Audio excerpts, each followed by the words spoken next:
venait avec un mandat de te donner un nouveau nom. Vous savez, si quelqu'un est en prison, il est appelé prisonnier. On ne connaît pas son nom. Mais quand il sort de là, il a un nouveau nom. Le message de la voix de la trompette qui a retenti dans cette terre pour libérer vos vies. Sortez de la prison. Sortez de la prison. Sortez des ténèbres. Dis ta main. Quelque chose sera fait. J'ai dit ainsi dit le Seigneur. Dieu doit faire quelque chose en condition que ce n'est pas Dieu.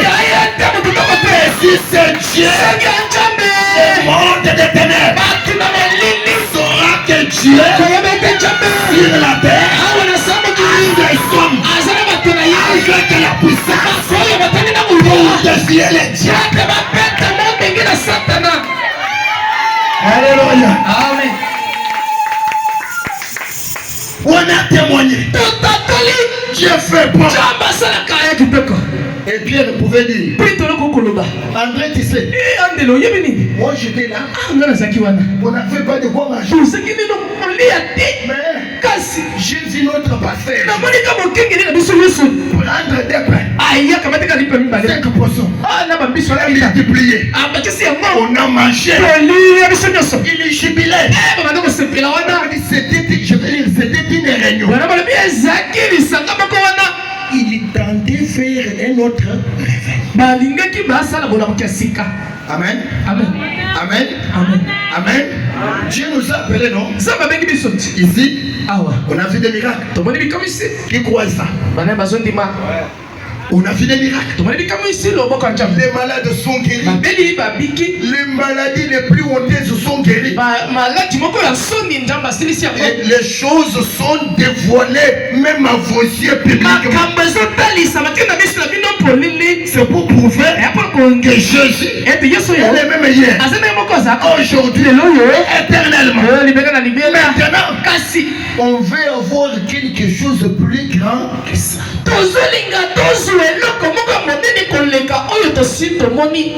Amen. Et nous tendons vers cela. Et avant d'y arriver, il y a l'espace. Il y a les milliers. Il y a l'intervalle. Alors que nous sommes en train de témoigner. Est-ce qu'on peut acclamer le Seigneur? Jésus s'endormit. Comme si il est avec eux. Comme s'il n'est pas là. Oh, ces gens-là témoignaient de ses bienfaits. Et pendant qu'il témoignait, Jésus endormi. Qui? C'est lui-même que nous servons. Les choses comme si on fait. Il est là où il est pas. Il ne s'inquiétait pas. Quelle que soit la sincérité de Pierre, ce témoignage, la sincérité envers son pasteur,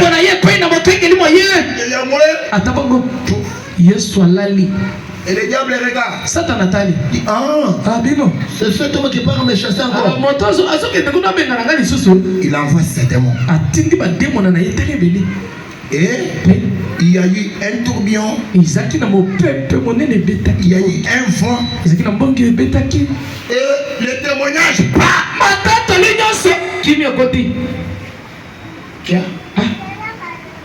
et il commence à faire pour que la barque ne pousse pas. Pendant qu'il était en train de faire, les grands maîtres dormaient. Amen. Amen. Amen. Mais on est avec lui.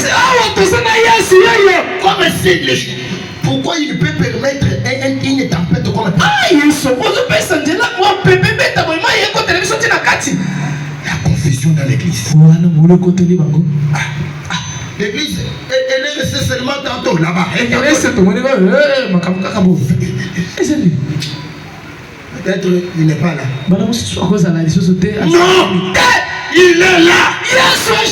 C'est le mystère que tu dois discerner.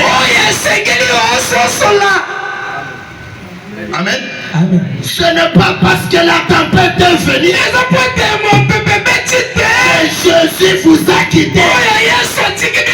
Non. Tu connais la tempête. Mais il y a moyen. Il dort. Très bien. Le matin, il a fait des choses. Dieu est souverain dans sa manière de faire.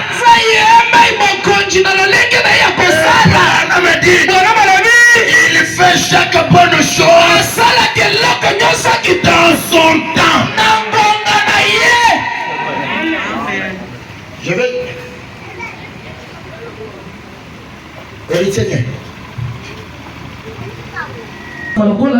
Dieu permet à un niveau que l'église, les gens entrent et commettent des grandes bêtises dans son église.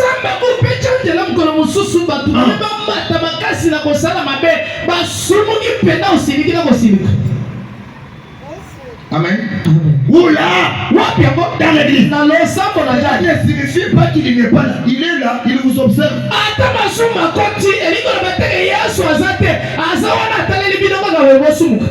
Il montre l'autre descend. C'est comme il y avait un témoignage du côté du tabernacle de Mouchima. Il y avait un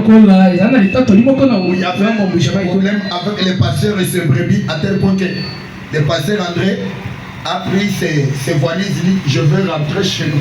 Donc on entend problème alors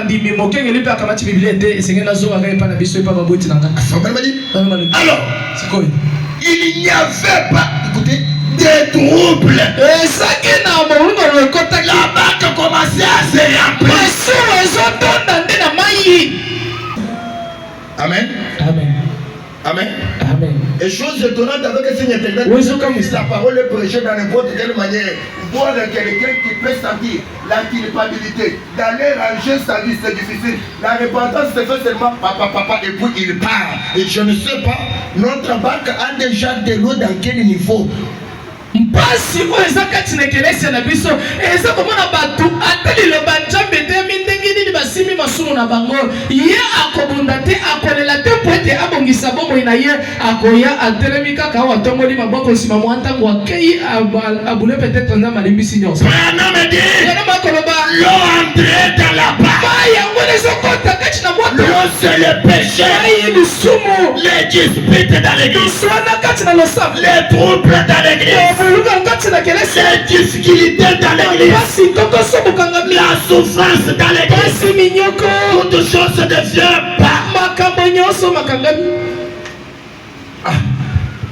Je dites amen. Dites amen. Quel que soit des sorts, frère, il est là. Il est là. Je dis il est là. Le créateur est ici. Faut pas me dire. Des troubles. Il y a des grands moutons. Excusez-moi. Il n'y avait plus l'espoir de survie.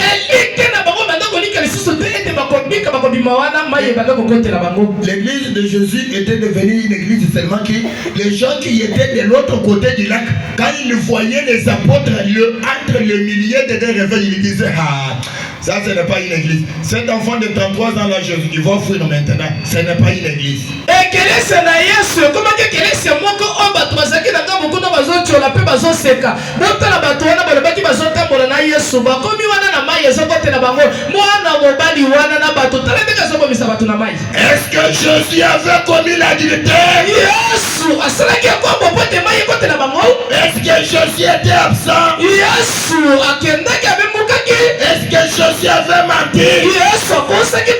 Mais pourquoi lui Dieu permet de telles choses dans son église? Sois loué. Sois loué.